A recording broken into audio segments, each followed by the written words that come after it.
So let me introduce next presenter, Dr. Thakur. Now he is working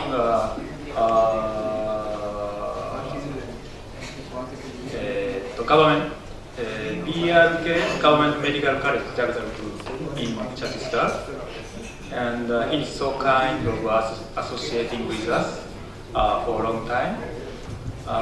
He has around 25 years experience of research for ubiquinol, and he has around 25 published papers done, and out of that he has 5 published papers on ubiquinol, and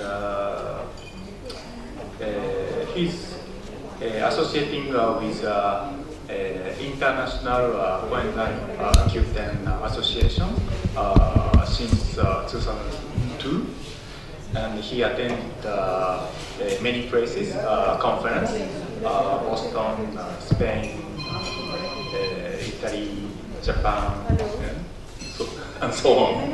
And then we have coming conference in Italy, which place? Bologna. And he's also present our ubiquinol study over there. So we'd like to make some appreciation to Dr. Thakur, and his presentation is very useful for all of them. So thank you very much. So please come.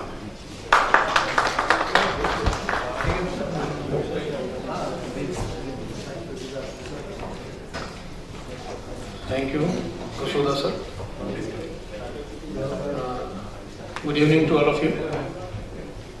So this is the study on ubiquinol basically, and we'll know what is ubiquinol and how it is synthesized and how it is metabolized in our body and what are the benefits of this component. So welcome to one and all. This is the beautiful waterfall of Jagdalpur, that is Tiratgarh, near our medical college. So we'll start from this natural beauty. Now this is study what we have done along with the authors. So here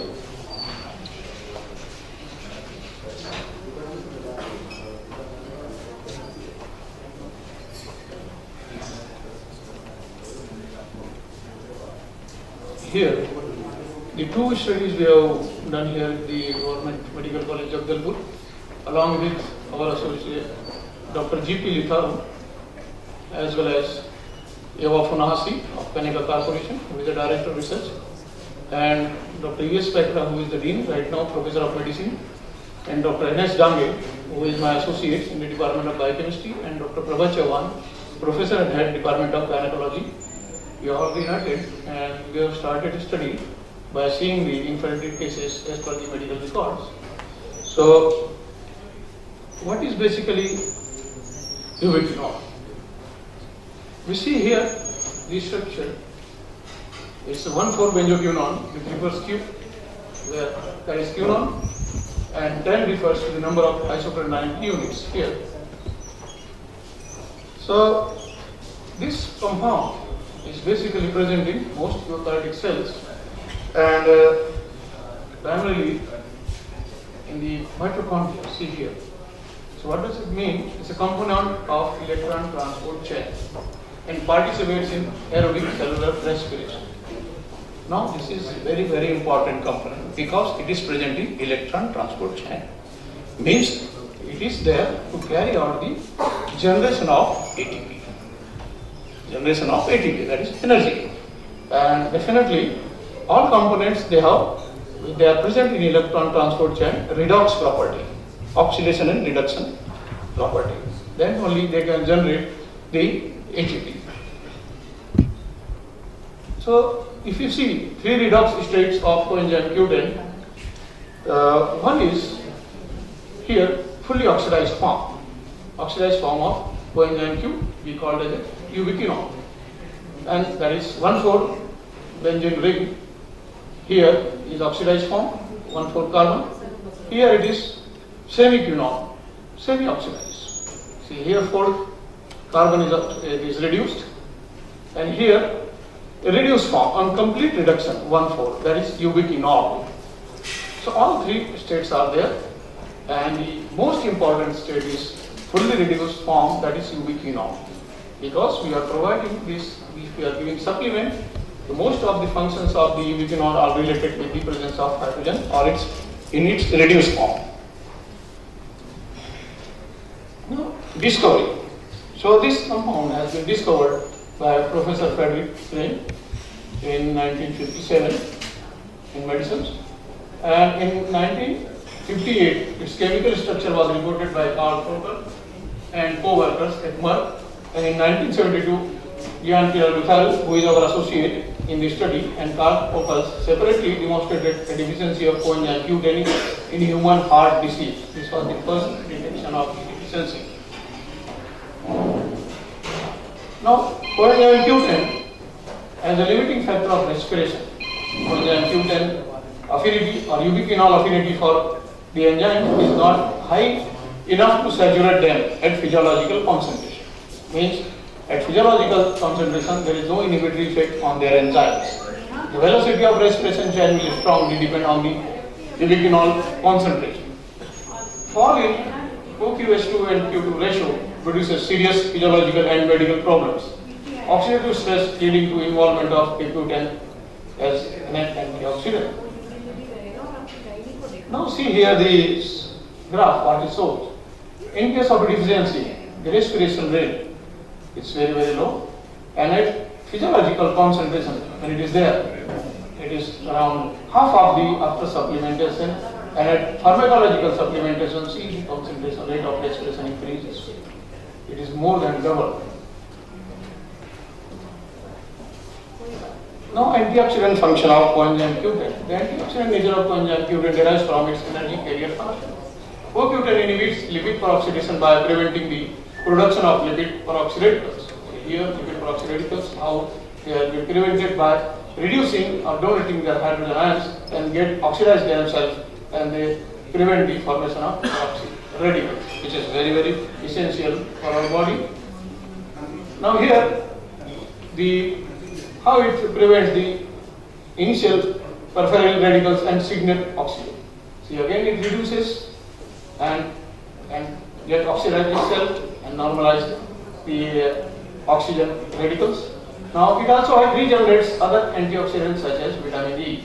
Now this is important function of coenzyme Q10. When we call that vitamin we are taking, either you take or do not take. If sufficient coenzyme Q10 is there, it will definitely activate the vitamin E, because vitamin E, when it involves in the antioxidant activity along with the glutathione, it gets oxidized to prevent the auto-oxidation of lipid, and oxidize itself by donating its hydrogen ion, it's now inactive.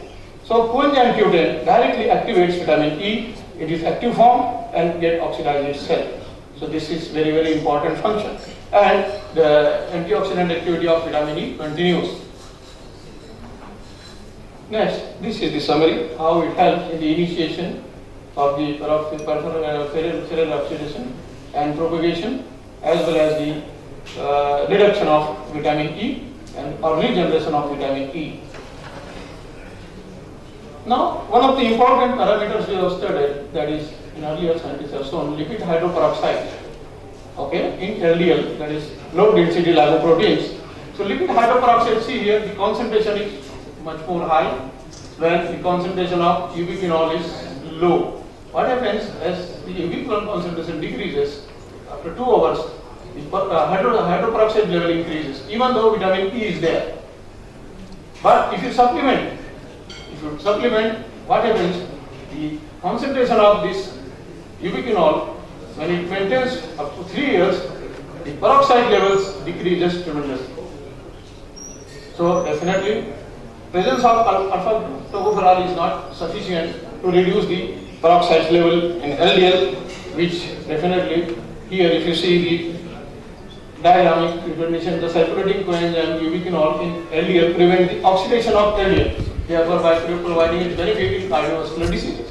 So here see the radical damage caused by the oxidant is shown by white patches, and here if you supplement with coenzyme Q or ubiquinol, radical damage has decreased. So hydroperoxide level has decreased. So CoQ deficiency in cardiac diseases, according to scientist Haneke, they suggest that circulating level of coenzyme Q10 were significantly low in patients with ischemic heart disease and in those with dilated cardiomyopathy were in healthy control. According to Foucault, what he has said, myocardial deficiencies of coenzyme Q10 were also found in the majority of patients with aortic stenosis or insufficiency, mitral stenosis or insufficiency, diabetic cardiomyopathy, tetralogy, AF, Fowler, arterial septal defects and ventricular septal defects. So they have shown the deficiency in these conditions. Now, in case of diabetes mellitus, what they suggest? They suggest decreased level of coenzyme Q10 were found in rats with experimentally induced diabetes. So decreased level of CoQ. Definitely, administration of coenzyme Q10-7 is an analog of Q10, partially corrected the abnormal glucose metabolism in alloxan diabetic rats. Now, hypertension, what they have reported according to AVA, what an enzymatic assay revealed that the deficiency of coenzyme Q10 in 39% of 59 patients with essential hypertension compared with only 6% of healthy control. So CoQ10 seems to be correct same metabolically abnormality that is involved in the pathogenesis of hypertension. Now, what are the CoQ10 role in health? So, as we have discussed, it has observed that administration of CoQ10 is effective in the treatment of congestive heart failure, resistant massive hypertension, hypertension, improvement of endothelial function and diabetes patients, and ataxia, Parkinson's disease, migraine prophylaxis, macular degeneration and asthenospermia. All of these conditions are at least in part the result of mitochondrial dysfunction. So according to this Yakor, what he has suggested, the CoQ10 is used as a supplement for in vitro culture of bovine embryos and found a significant higher rate of embryo cleavage, blastocyte formation rate, hatching rate, percentage of expanding blastocytes and a larger size of inner cell mass. In addition, there was an increased ATP content in the group of embryo cultured with coenzyme Q10. All of these parameters suggest better quality of embryos if Q10 is supplemented. Now Q10 and sickle cell anemia. This study, it is my own study along with the GP Letaru. What we have seen, supplementation of Q10 in pain caused by the vaso-occlusive events has reduced due to decreased concentration of C-reactive proteins, increases RBC levels and reduces breakdown of RBC. The significant increase in hemoglobin parameters as well as the decreased C-reactive protein and T-VAS level. Findings strongly suggest coenzyme Q10 should be included in the diet of sickle cell patients. This study has been also done in the USA on the rats, and they are collaborating with us for in future planning on the sickle cell. And this is very good study.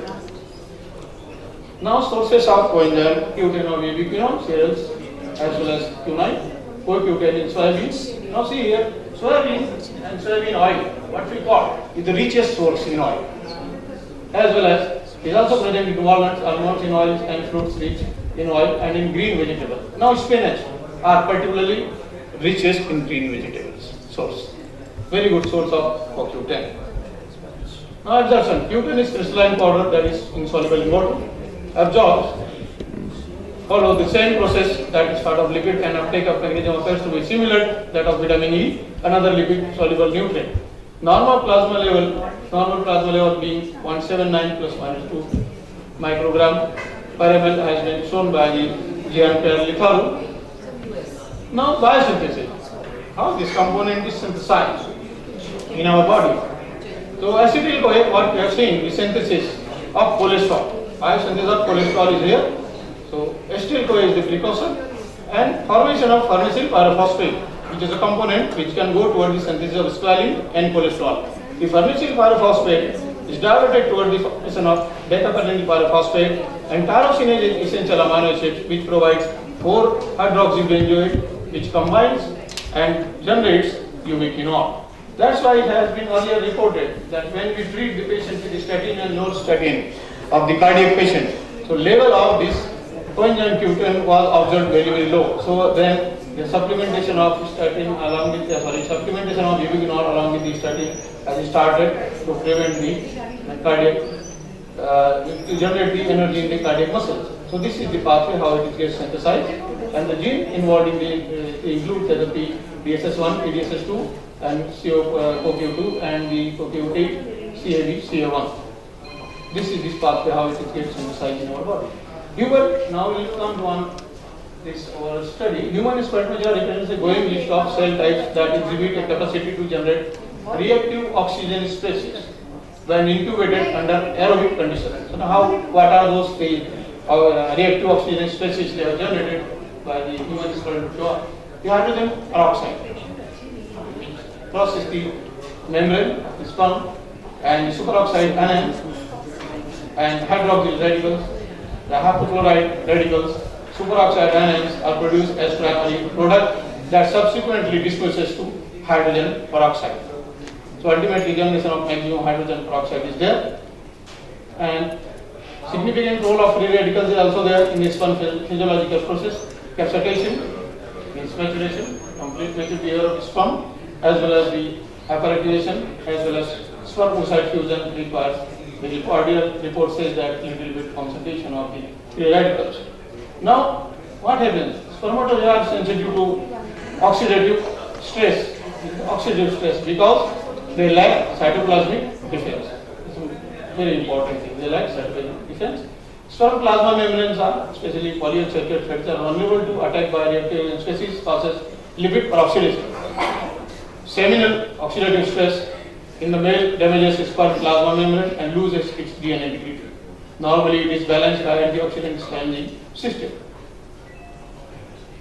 Causes of decrease in antioxidant defense are S2O2 can diffuse across the membrane, as I told you, it is generated in sperm. Inhibit the activity of G6PD enzyme. Now G6PD enzymes involved in the production of NADPH by HMP-SUNT pathway. So NADPH required to reduce oxidized glutathione. So oxidized glutathione is reduced, and then this reduced glutathione again react with the vitamin E, which is get oxidized during its antioxidant activity and regenerates vitamin E. So again, which ultimately leads to the peroxidation of membrane phospholipids. If there is a more and more oxidized glutathione due to decrease in the availability of NADPH, as well as increase inhibit the activity of G6PD, all these parameters will reduce antioxidant activity and definitely ultimately leads to peroxidation of membrane phospholipids. This is one of the major reasons. Now ubiquinol male infertility. So we have studied these sperm parameters and testosterone level. This study has been undertaken due to prevalence of male infertility cases in this region as per the hospital reports. The soil of Bastar region contains minerals. Local tribal population are dependent on the natural sources for drinking water. As you know, heavy metals they affect the spermatogenesis, and it has shown by most of the studies. So we are not confirmed which mineral is much more in the concentration, but most of the local population, tribal population, because this area is having 99% tribal population.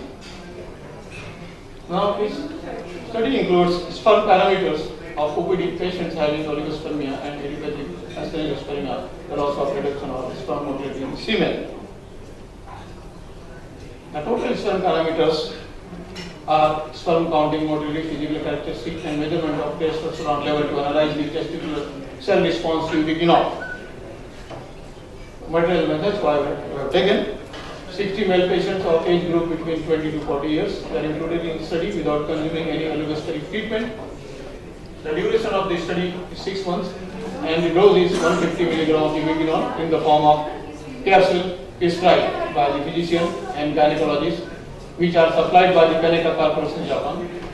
The ethical approval and the consent from the patients were taken before starting the study.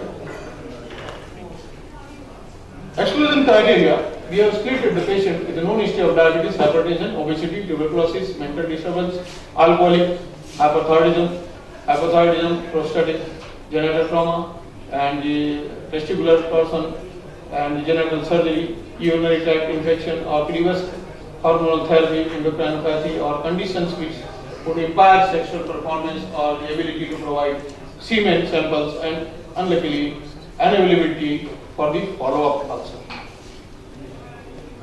Now, these parameters were estimated by standard techniques before supplementation, under supplementation, after every 2 months, and after complete supplementation. The testosterone level is measured by another technique using thermoscientific instrument.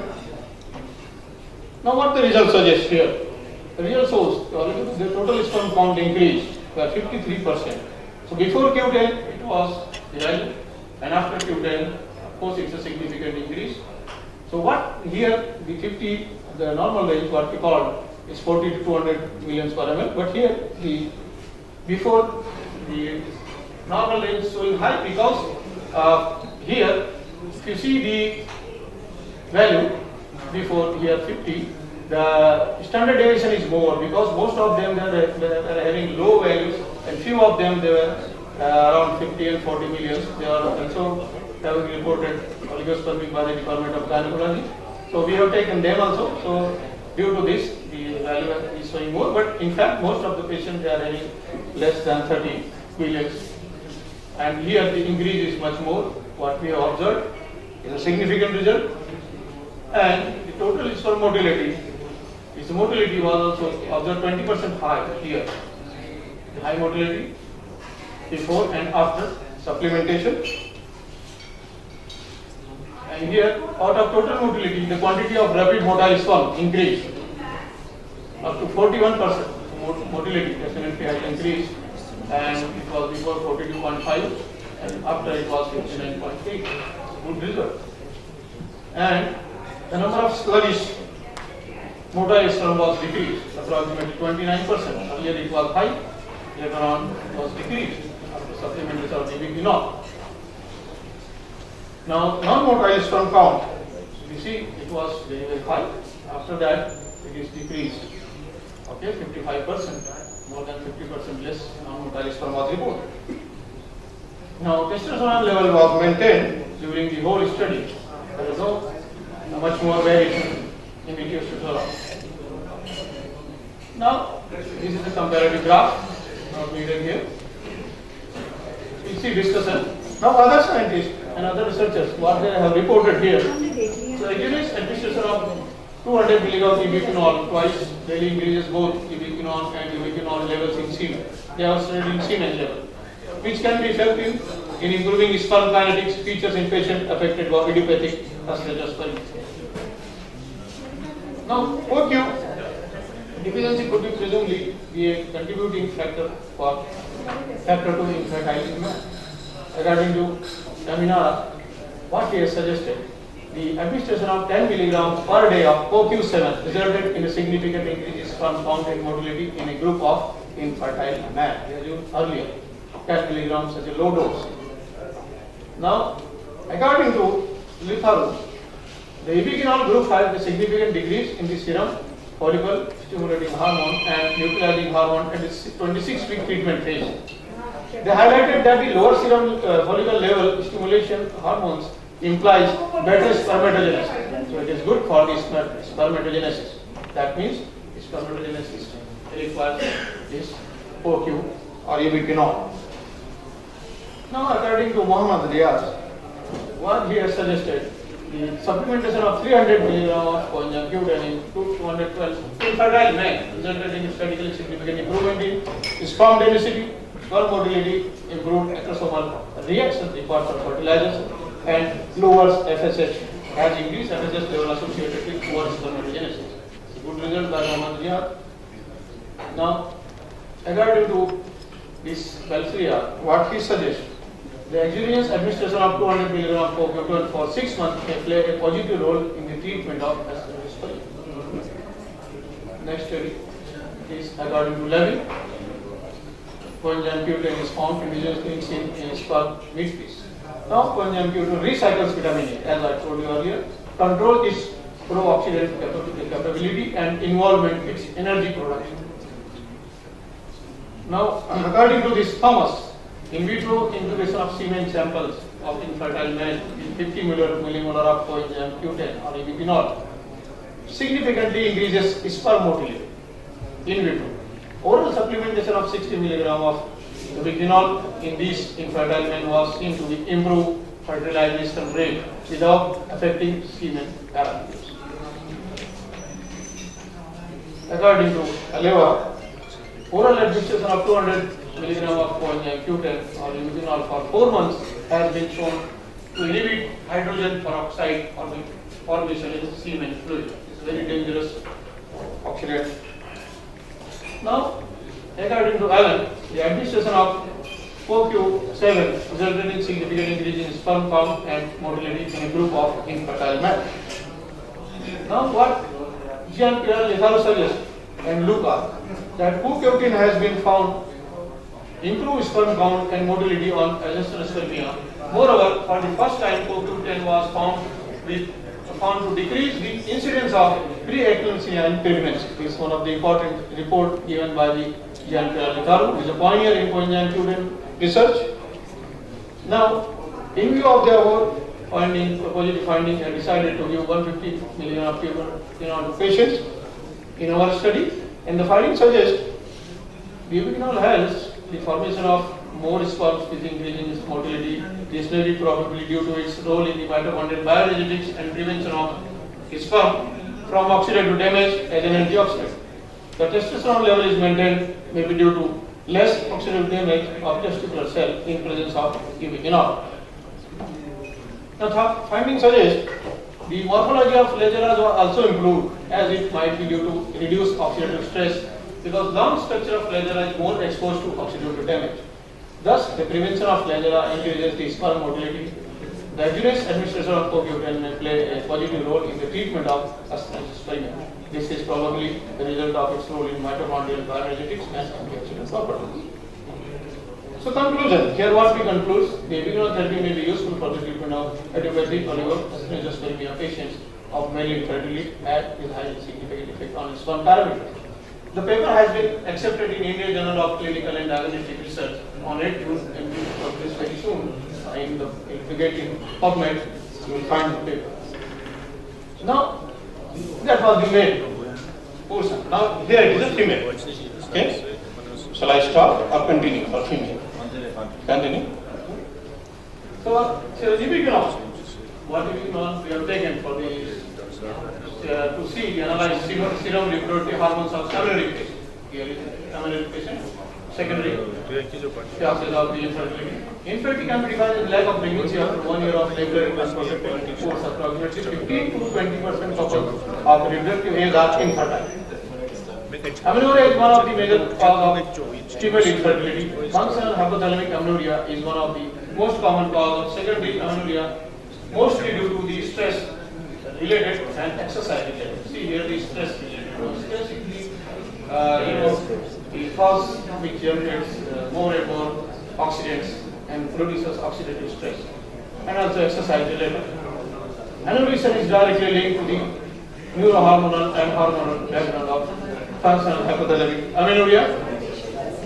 Now, ubiquinol and amenorrhea, what we have seen, functional hypothalamic disturbance and the neuroendocrine aggressions have both short and long-term consequences for reproductive health. Aneurysm is directly linked to the neurohormonal and hormonal background of functional hypothalamic amenorrhea. The importance of oxidative stress in various pituitary disorders suggesting a possible clinical usefulness of the antioxidant molecule like the lipophilic antioxidant ubiquinol. Now, role of reactive oxygen species and female infertility. Oxidative stress can affect ovulation, fertilization, embryo development, and implantation. Elevated levels of oxygen can damage the ovum. As discussed previously, spermatozoa are very sensitive to oxidative stress.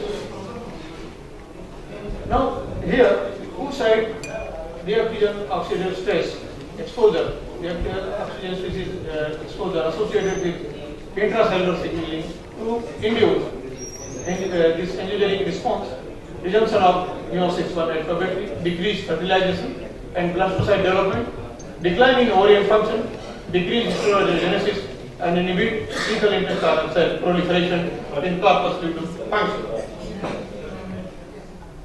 Research on the role of deoxygenesis in human fertility has received a great deal of the interest from the scientists and medical practitioners, which led into the development of newer therapeutic approaches like supplementation of antioxidant to treat infertility. Now, how it is there? Now, objective of our study was, due to oxidant property of ubiquinol and its significance, we have undertaken this study, that is supplementation of ubiquinol to amenorrheic patients by showing the effect on its reproductive hormones. So, considering it may be useful to reduce the oxidative stress of neuroendocrine system due to which hypothalamic pituitary adrenal axis was disturbed, and the formation of FSH and LFSH on decreased may get improved. This was our main object to get the improvement in the formation of FSH as well as LH. Now, study design. We have taken 30 subjects were taken. The age group 20 to 40 with known cases of albuminuria and is recommended by the gynecologist. Patients are supplemented with the 150 mg ubiquinol, 50 mg TDS per day, continuous 4 months, which are prescribed by gynecologist and supplied by Kanika Corporation, Japan. The parameter studies were FSH, LH, prolactin, and progesterone at the 0 time, at the initial time, or the follicular phase after 2 months and 4 months successfully estimated by LHR method using Maverik instrument. Now, exclusion criteria in this study: patients with known previous history of endometriosis, polycystic ovarian syndrome, this abdominal tuberculosis, diabetes, hyperthyroidism, and patients with known mental disturbance were excluded from this study. The controls: the age of number controlled but healthy, and the normal individuals with no previous history of any medical problems were taken as a control for the study without ubiquinol supplementation. The ethical approval and the consent from the patients were taken before the starting study. Now, results for the suggestion here. The results said that FSH concentration is increased approximately 3 times, and that is within the normal limits. The controls, they have good concentration, and the subjects study, they were on low concentration. And here, because if you see the deviation is much more, because less number of patients are here, and after 2 months and after 4 months, the concentration was maintained during the particular phase. Now, the LH. See, LH, in control it was found less, of course it is a normal range, but in subjects we have got more concentration. Means few of them they were having a high LH levels, controls, subjects. In fact, it should be lower than the normal. But what happens at the early stage of onset of the polycystic ovarian disorders, initial stage LH content increases. They might be having some polycystic starting of the onset of the polycystic ovarian disorder. So, in that case, they might have shown, few patients might have shown the higher level, but most of them they were low. Even few of them were having a 0 LH concentration. Now, after treatment, we got the increased level of LH. So, here also the controls, prolactin was low, in subjects it was high, and it was observed slightly decreased, but not significant. This data was not significant, and our progesterone level was found to be increased, but not at a significant level. So, our aim was to study FSH and LH, which was giving a good and significant result. So,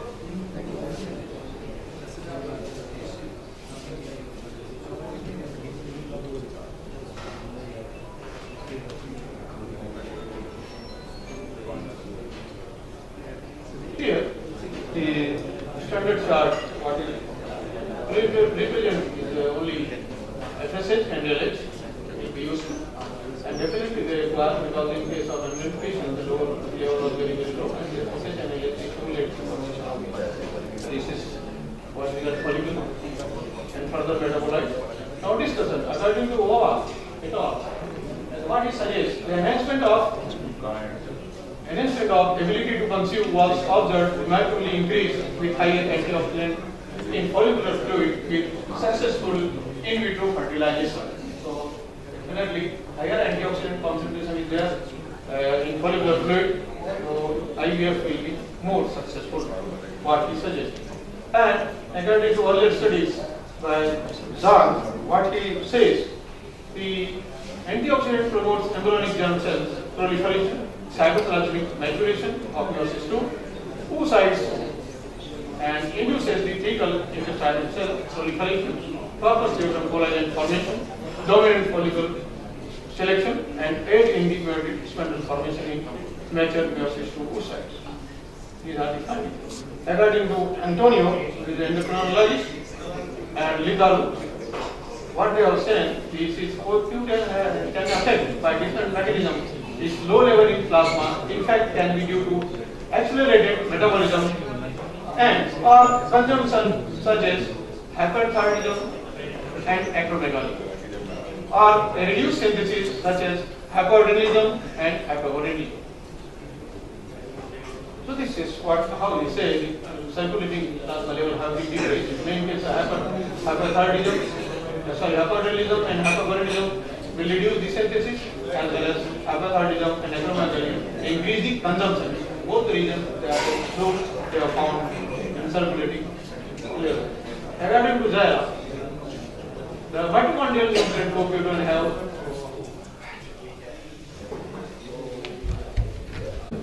just let me complete first.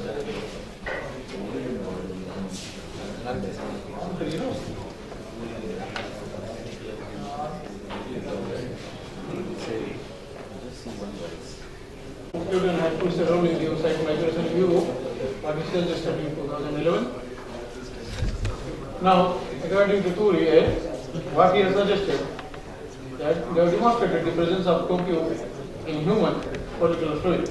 And although the biological and endocrinal mechanism of CoQ in follicular fluid is a correlation with the oocyte and embryo development is unclear. Mechanism is still not clear.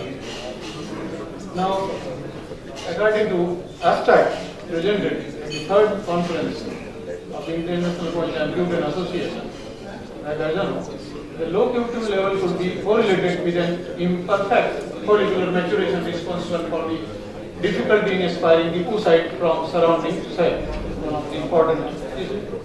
Now, according to this Yakova, what he has suggested, the age-related reduction in the live birth rate is attributed to a high rate of aneuploidy and follicular depletion. They have shown in animal model that treatment with coenzyme Q10 markedly improved the reproductive outcome. That's a very good study. And according to Ventiger, their comparative analysis of dietary ubiquinol or coenzyme Q10 in various tissues showed a remarkable uptake. See here, it is a remarkable uptake to the adrenal gland as well as the ovary, which more than the double their initial concentration of coenzyme Q10. When we supplement these two organs, they absorb maximum ubiquinol.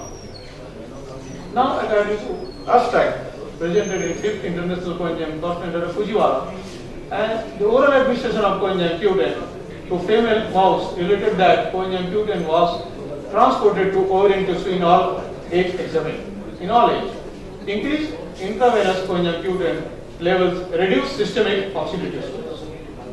In addition, ovarian weight showed bigger wealth by CoQ treatment. Weight of the ovary has increased. These results suggest that administration of coenzyme Q10 may cause positive effect on ovary, and thus it is expected that coenzyme Q improves ovarian function in older animals.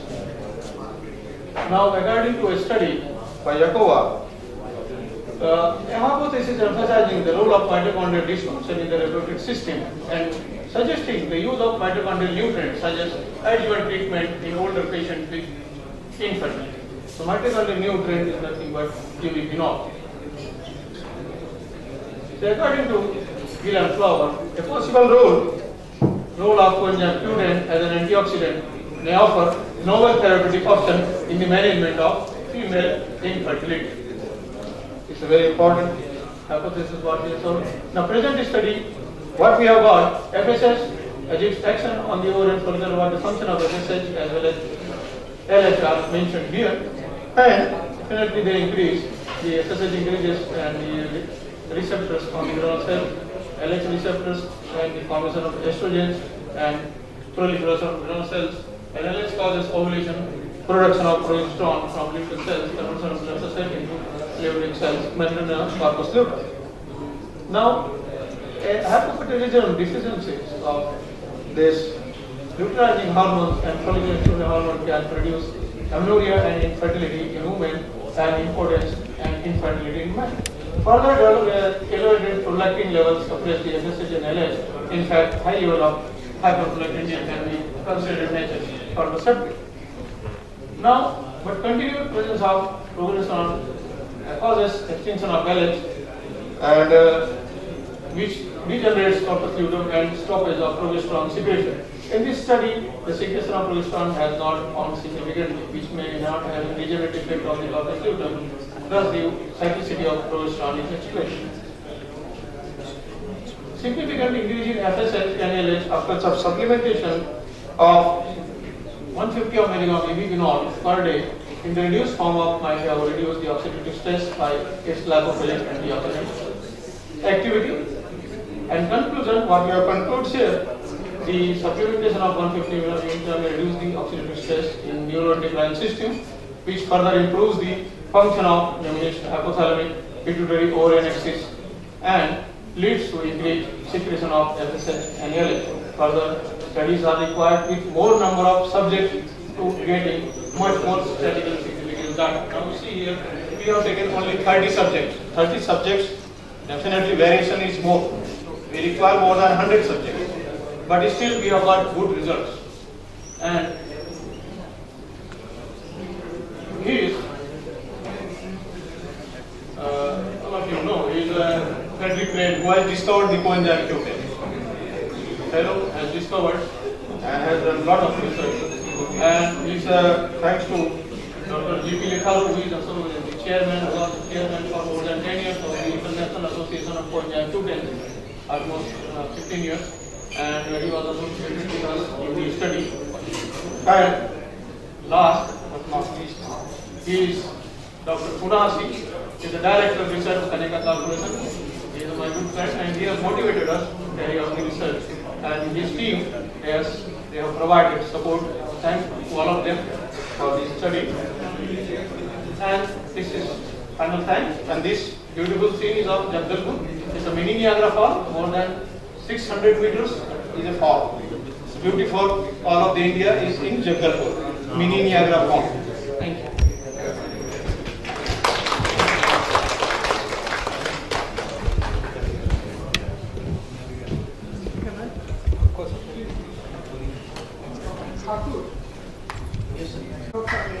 We have been talking nowadays about CoQ8, ubiquinolone, we call it, conversion of CoQ10 to CoQ8. Now this in CoQ8 form actually, this is the active form of coenzyme. Yes, you are correct. Yes. You have been talking at the level of CoQ10 only. CoQ8 you have not really highlighted. CoQ10 is a general name actually. CoQH is a reduced name. Exactly. It's a reduced form. Exactly. But reduced, It is better. It's a better. It is the very, very good if you providing in reduced form. Kanaka people nowadays is marketing CoQ8. Yes, that's a good. And 150, 50 milligram that you say, it is CoQ8, not CoQ10. CoQH, CoQ8. a reduced form. What we are using, sir, here, there are three different forms, as I told you: oxidized form, semi-reduced form, or semi-oxidized form, and fully reduced form. CoQH is fully reduced form. Exactly. This is what I wanted to make, because you have not really mentioned about CoQ8. Okay, CoQH, generally we are ubiquinol. I am talking about ubiquinol. Ubiquinol is nothing but CoQH. Yes, sir, please. One thing, does ubiquinol 150 milligram improve sperm count in males with low free testosterone? low free testosterone. Yes. Sir, what we have done in our study, as I told you, the patient with oligospermic patient. Okay. Did you study the low, was the testosterone level done? Yes, we have estimated testosterone level. Those patients with low free testosterone levels, No, we have not. did they improve? No, because we have not taken low testosterone I patients. know that you need to study that. That because, as I told you, we require much more patient to go for further parameters. And if the sperms are genetic, we have to see the effect to improve the motility count. One of the reasons of a low sperm count and low motility Yes, yes. is the low free Low testosterone. testosterone. Yes. So we need to include that. Yes, yes. Thank you. And what dose we have taken here? 150 QH. Okay. The study shows right from 10 milligram to 300 milligram. Okay. We have taken intermediate dose. Now 50 milligram is also working. 100 milligram is also working. 150 is also working. 300 is also working. So I told you in the study regarding the improvement in the hemoglobin level, red blood cell level, means it improves the anemic status of the patient, especially in case of females. What our study was on sickle cell disease. So very good study. So that improves other parameters apart from this spermatogenesis or this prevention from the oxidative stress and to maintain the FSH and LH. This not only by me, most of the world renowned scientists, they have shown this study. Before starting, we should verify the study. And in my area, I told you the patient are 99% tribal patient. They don't believe on doctors, they have their own system of the treatment. And the health workers, they were bringing patient to me. And it is surprising that four male, they have conceived, their wife have conceived the pregnancy. One of them, there was a doctor. But they have never turned to me to report the beneficiary effect. That is the biggest problem in our society, especially in that area. So it If they get benefits, It happens in Delhi also. Yeah, Review is a very big problem. Yes. Other situation also. Yeah. If I ask the patient to see after 10 days, he will come to me after 2 years sometimes and tell me that, well, I have been taking your medicine. Other day I saw a patient coming to me after 5 years and she says, well, I have been taking Vildagliptin 100 milligram, the dose that you wrote for me for her diabetes 5 years back. Now I tell you, imagine how she did not have any hepatic problem, hepatic damage. I straight away asked for LFT. I said, you report to me. I don't know whether she is really reporting to me. It is the same problem we are also facing. That's why the same problem we have faced, and now we are planning for the big study with including the health workers and primary health centers all.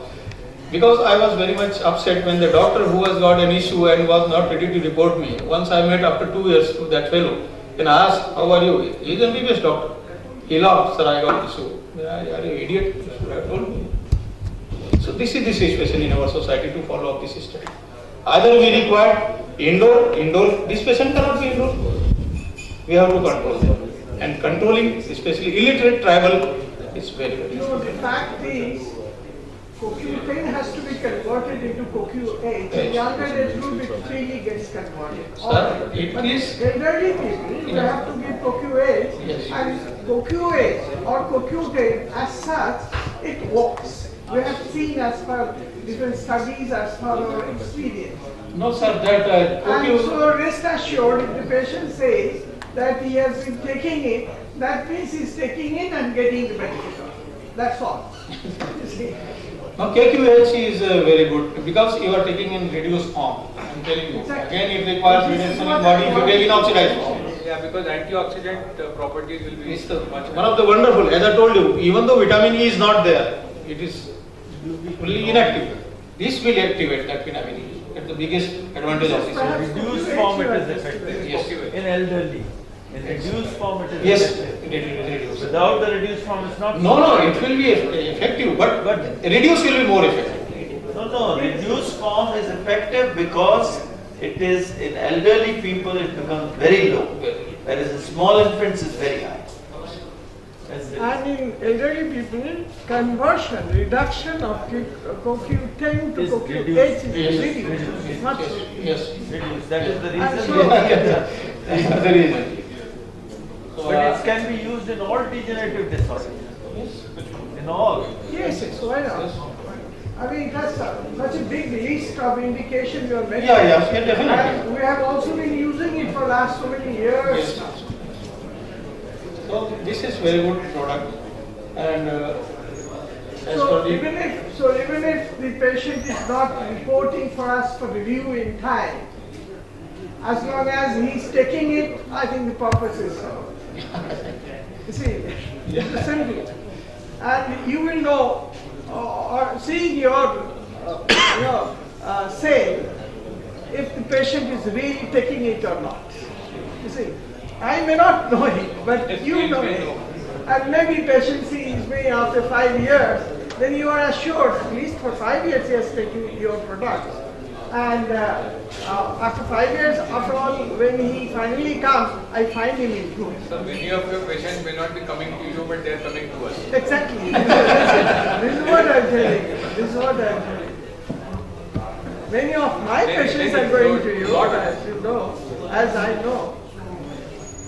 all these both paper has been accepted for publications. So I thanks to Kaneka Corporation actually providing support me in the form of OQH, because definitely it requires lot of samples. And we started a study from what I mentioned you, 60 patients or the 30. Earlier we have taken more than 100, but they were follow-up only 60. So in this study we have lost much more sample also, but they were kind enough to support us. Thank you, Kaneka Corporation. Thank you, sir.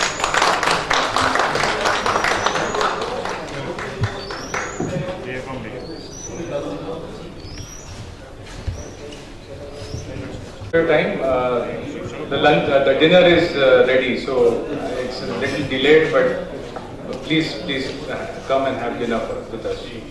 Thank you.